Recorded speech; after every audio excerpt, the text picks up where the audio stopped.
ના નામે એક બોગસ ખાતું ખોલવામાં આવેલ, જેમાં રાજકોટ બારના પ્રમુખ પરેશ મારુ, હાલના ઉપપ્રમુખ સુમિત વોરા અને ટ્રેઝરર પંકજ લોંગાની સહીથી કેનરા બેંકના ખાતા નંબર 120037207290 નંબરથી ખોલવામાં આવેલું હતું. આ ખાતાની અંદર કુલ 11,40,000 રૂપિયા જેવી માતબર રકમ લો કોલેજો પાસેથી ફાળા દ્વારા ઉઘરાવવામાં આવેલી હતી.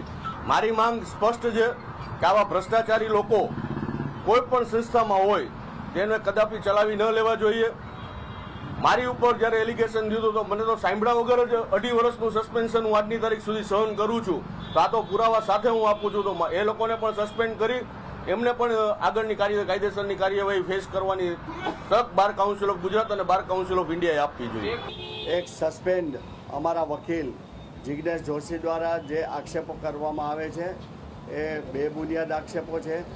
કારણ કે સેમિનારની અંદર એમના કહેવા મુજબ અમે બહુ પૈસા ઉઘરાવ્યા છે અને કોઈ પણ સારું કાર્ય કરો તો એમાં સ્વેચ્છાએ બધા દાન દેતા જ હોય છે. અને મારે કોઈ આક્ષેપનો કંઈ પ્રતિક્રિયા કંઈ કરવાની નથી, કારણ કે જે માણસનું કોઈ જમીન જ નથી, જે માણસના આક્ષેપના કોઈ એની પાસે પુરાવા નથી, જે આક્ષેપ એને કર્યા હોય કે બોગસ ખાતું ખોલાવ્યું હોય તો બોગસ ખાતા ખોલાવવાના પુરાવા ન હોય, એવા લોકોના સામે અમારે શું કહેવું જોઈએ.